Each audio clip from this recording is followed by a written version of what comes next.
Donc bonjour à tous, nous on est Obvious, on a un collectif d'artistes qui a été récemment connu pour une série d'œuvres qui s'appelle La Famille Bellamy, qui sont des œuvres créées à l'aide d'algorithmes d'intelligence artificielle. Et c'est ce dont je vais vous parler aujourd'hui, un peu de toute notre histoire, ce qui s'est passé pour nous et du futur. Donc en gros, c'est trois potes d'enfance qui ont grandi ensemble et qui ont toujours voulu travailler ensemble. J'essaye de le faire apparaître, mais vous voyez, nos parents nous habillaient déjà pareil. Donc c'est vraiment une amitié qui date de tout petit.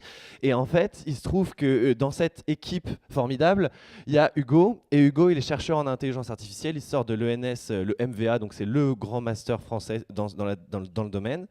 Et en fait, donc, en tant que pote, on voulait toujours bosser ensemble. Et un jour, Hugo est revenu dans notre colocation où on vit tous les trois avec cette image. Cette image, c'est des visages qui ont été générés à l'aide d'un algorithme qui s'appelle les GAN, qui, à partir d'un très grand nombre d'exemples, comprend quelles sont les règles en commun de ces exemples et en refont. Donc là, ce que vous voyez, c'est des visages de gens qui n'existent pas. Et alors, ça, c'était en 2016. Et pour vous donner en ce moment ce qui se passe, c'est ça. Donc ça, c'est des personnes qui n'existent pas. Et en fait, quand Hugo nous a présenté ces résultats, nous, on a d'abord été fascinés par la puissance que pouvaient avoir ces algorithmes dans la génération d'images. Et puis très vite, on a philosophé pendant des semaines sur qu'est-ce qui se passerait si on faisait de l'art avec ces algorithmes? Est-ce que c'était nous les artistes ou est-ce que c'était l'algorithme? Est-ce que ces algorithmes avaient une forme de créativité? Et toutes ces questions-là, elles nous ont absolument transcendés et on s'est dit, faisons de l'art avec et voyons quelle sera la réaction de ce marché de l'art si loin de nous à la base. Donc comment ça marche très rapidement? Donc ce sont des algorithmes qui, à partir d'un très grand nombre d'exemples, se rendent compte des caractéristiques en commun et puis régénèrent à partir de ces exemples. Donc nous, on a voulu faire des portraits classiques, vous allez voir. Donc ils scannent les œuvres et ils se rendent compte qu'un portrait classique, c'est deux yeux, un nez, une bouche, une tête sur des épaules. Et à partir de ces règles, il va en recréer une avec une petite méthode algorithmique. En gros, c'est les Generative Adversarial Network parce que cet algorithme est composé de deux algorithmes qui entrent en compétition. Donc vous voyez, ça nous génère des planches comme ça. Et donc nous, en tant qu'artistes, derrière, on va choisir dans ces planches, dans les modèles que l'algorithme nous a proposés, les sujets qui seront le plus à même de soutenir notre démarche artistique. Donc pourquoi est-ce qu'on fait ça? En fait, quand on a commencé à faire ces premières œuvres, il y a plusieurs interrogations qui se sont posées à nous. C'est est-ce qu'on fait de l'art? Tout d'abord, est-ce que c'est de l'art? Est-ce que c'est considéré comme de l'art si on utilise ces algorithmes pour faire des œuvres alors que nous ne sommes pas peintres ou artistes plasticiens? Quelle est la place de l'artiste? Est-ce que c'est nous l'artiste ou est-ce que c'est l'algorithme l'artiste? Quel est le degré de créativité de cet algorithme? Et est-ce qu'on peut utiliser le mot créativité pour les œuvres qui ont été générées par l'algorithme? Et quelle sera la réaction du marché de l'art? Donc toutes ces questions, c'est des questions qui nous ont drivés. Et donc ce que vous voyez, c'est notre première œuvre, c'est Le Comte de Bellamy. Donc c'est à partir de 15 000 portraits classiques. L'algorithme a compris ce que c'était qu'un portrait, en a refait un. Nous, on a sélectionné Le Comte de Bellamy, et donc on l'a mis pour renforcer cet effet dans un cadre en or, et on l'a imprimé sur toile, parce que notre travail, il est un peu caricatural. L'idée, c'est de donner aux gens un imaginaire collectif. On a tous déjà vu ce type d'œuvre dans un musée ou dans un livre d'histoire, et donc l'idée, c'était de s'inspirer de cet imaginaire collectif pour voir où est la technologie et ce qu'on pourra en faire. Donc avant de faire ça, on avait fait plusieurs essais. On avait essayé de faire un seul artiste, donc là du Rothko. On avait essayé de faire un mouvement artistique. Et puis on avait essayé de mélanger plusieurs bases de données. Mais ça ne nous satisfaisait pas parce qu'on ne pouvait pas voir où en est la technologie et utiliser ça pour en parler de la technologie. Pourquoi est-ce qu'on fait ça? Parce qu'en fait, nous, on veut sortir les derniers modèles de la recherche. On veut poser les bases du débat philosophique dont j'ai parlé et poser des questions.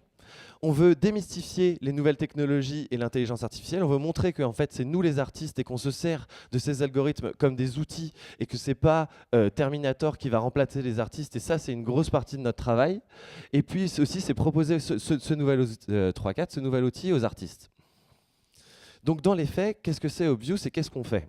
Donc on a fait cette famille de Bellamy. Donc c'est une collection de 11 portraits classiques. Donc vous voyez, on a essayé de sélectionner quelque chose pour que c'est le plus d'intérêt possible. Et en fait, il nous est arrivé quelque chose d'assez incroyable. C'est-à-dire que sur cette collection, on a été contacté par Christie's en avril dernier. et il y a eu une vente aux enchères d'un des tableaux de la collection. Donc ça, ce que vous voyez, c'est les différents tableaux de la collection qui ont été vendus. Et il y a un de ces tableaux qui a été vendu aux enchères il y a maintenant quelques mois pour 432 000 $ chez Christie's. Ça, je dois vous avouer qu'on n'a aucun leverage, donc c'est pas grâce à nous, c'est le marché de l'art qui s'est intéressé à notre travail, parce que en fait, ces nouvelles technologies, elles sont au cœur de tous les débats de société, et c'est pour ça aussi qu'on est là pour se projeter dans le futur. Et alors, on a vendu ce tableau et on s'est dit, bah, ça va être la base pour les réflexions futures. Donc on a eu la chance d'avoir une presse incroyable et d'être nommé partout, allant jusqu'à même Times qui nous met dans les 50 Genius Company de 2018 et de faire la couverture de l'Œil magazine pour... Enfin, on n'a pas choisi d'ailleurs, mais donc pour parler de notre travail. Donc qu'est-ce qu'on fait dans les faits chez Obvious ? En fait, l'idée, c'est de parler de notre travail, de faire des talks pour pouvoir expliquer notre démarche artistique et expliquer pourquoi est-ce qu'on fait cette utilisation des GAN. Et donc, c'est une grande partie de notre travail, c'est de faire des conférences ici. Donc, on a fait dans le sud de la France, on en fait un peu partout dans le monde maintenant. On fait aussi ce qu'on appelle de l'éducation. Donc, c'est un truc qui nous intéresse énormément, c'est de transmettre aux jeunes parce que les jeunes méritent aussi ce message-là. Et donc, nous, ça nous importe énormément. On fait aussi des shows où on montre notre travail et on essaye de travailler avec des différents musées. Donc, par exemple, il y a le musée de la civilisation de Québec qui nous a demandé une exposition. Il y a des discussions avec différents musées. Et puis, nos œuvres sont maintenant dans bien des musées au travers le monde.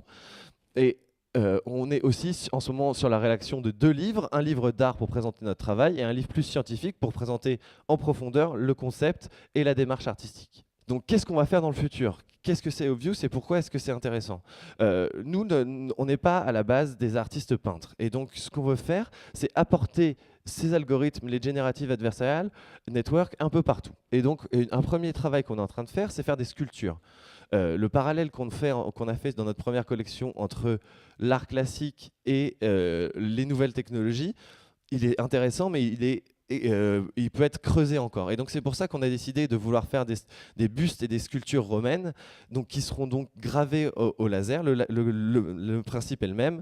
On donne un très grand nombre d'exemples à l'algorithme. Il génère des modèles 3D.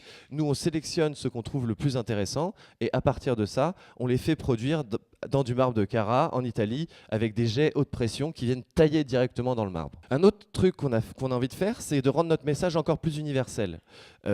Ça a très bien marché sur cette première collection parce que notre travail, c'était sur l'art européen.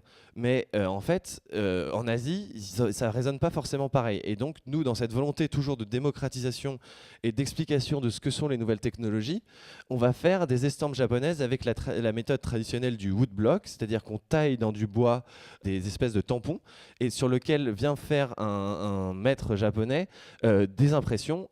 Donc là, de la même manière, on a pris un très grand nombre d'estampes de tout ce qu'on appelle l'ukiyo-e, donc c'est des milliers et des milliers d'estampes, et on l'a fait digérer à l'algorithme, et lui, il a redonné des nouveaux modèles. Et donc ça, c'est quelque chose qui va sortir bientôt. L'idée, c'est toujours de s'approcher d'une sorte de justesse comparée aux travaux originaux. Et donc, c'est d'essayer de faire une estampe la plus proche possible de ce qui pourrait être imaginé, de ce que vous imaginez de l'estampe. Et puis, un autre travail sur lequel on bosse énormément, c'est l'art pariétal, donc les grottes de Lascaux. Donc on a voulu encore plus étendre ce grand écart entre nouvelles technologies et art traditionnel. Et donc en fait, on est allé voir Lascaux, on est allé voir le Centre national de la préhistoire qui gère toutes les grottes du sud de la France. Et eux, ils nous ont donné des images et on est en train en ce moment d'essayer de régénérer à l'aide de ces algorithmes des peintures rupestres telles qu'elles auraient pu être faites. Toujours dans une optique d'essayer de se rapprocher le plus possible du matériel original, en fait, à Lascaux, les grottes, elles sont fermées. Il s'avère que plus personne ne peut visiter les grottes de Lascaux et qu'elles sont refaites par des artistes qu'on appelle des copieurs, des gens qui travaillent à l'atelier des facsimilés du Périgord et qui s'occupent, eux, de refaire ces peintures rupestres. Et donc, ce sera eux qui produiront nos œuvres de manière à être le plus pertinent possible dans la sélection finale. Et puis, on va exposer normalement à Lascaux. un truc important, c'est que je vous ai parlé à un moment de cette phase de sélection. L'algorithme, il nous génère des images, mais nous, en tant qu'artistes, on doit encore venir les sélectionner. Donc sur cette première collection, nous, on a choisi un peu candidement avec comme 3 mecs de 25 ans dans un appart, mais on s'est dit qu'il fallait rentrer plus en profondeur, être plus intéressant dans la démarche. Et donc, par exemple, sur Lascaux, on va être aidé par des archéologues à choisir le bon visuel qui aurait pu être le plus plausible fait par des hommes préhistoriques, des sapiens dans leur caverne. Et puis un autre truc sur lequel on va terminer et sur lequel je vais ouvrir aujourd'hui, c'est la propagande. En fait, ce que vous voyez là, c'est les images que je vous ai montrées au début, mais c'est des fausses images générées à l'aide de ces algorithmes. Et il s'avère aussi qu'il y a plein de choses, donc, comme vous parliez au début de la présentation, des deepfakes, c'est-à-dire qu'on peut faire dire n'importe quoi à des gens. Et ça, avec l'augmentation des puissances de calcul, eh ben, si ça tombe dans les mains d'un État mal intentionné, eh ben, en fait, on peut produire en masse de l'imagerie fausse. Sachant qu'il y a déjà des présidents qui ont été plus ou moins élus grâce à des fake news, imaginez un ennemi mal intentionné qui produirait en masse des fausses informations et des fausses images. Donc là, ce que vous voyez, c'est un faux champignon, un faux loup, et vous pouvez chercher cet endroit, le lanceur de la fusée, ça n'a jamais existé. Et donc c'est très impressionnant ces images, et ça nous montre que la réalité, la fiction va bientôt rattraper la réalité et qu'on ne pourra plus croire une image sur Internet. Et donc nous, en tant qu'artistes, c'est très important, comme on a ce pied dans la recherche et ce pied dans la science, c'est très important de prévenir, entre guillemets, ce genre de dérive, et donc de venir en parler en tant qu'artiste et de l'exprimer et de démystifier la technologie, de plus avoir peur de Terminator et de, par contre, savoir ce qui est vraiment possible de faire d'un côté du côté mal, entre guillemets. Parce que Terminator, c'est de la science-fiction, mais il y a quand même des effets négatifs qui pourraient arriver très vite. Et ça, c'est quelque chose qu'on veut dénoncer dans notre prochaine collection. Donc, pour conclure, j'aimerais conclure sur le fait que, donc, vous voyez, c'est un processus artistique où l'humain a sa place de bout en bout. Que ce soit dans la sélection, dans le choix du sujet, dans la sélection des données, dans le raffinage de ces données, dans le développement de l'algorithme sur ces données, dans le choix par la suite des images, et puis aussi à la fin sur le choix du support.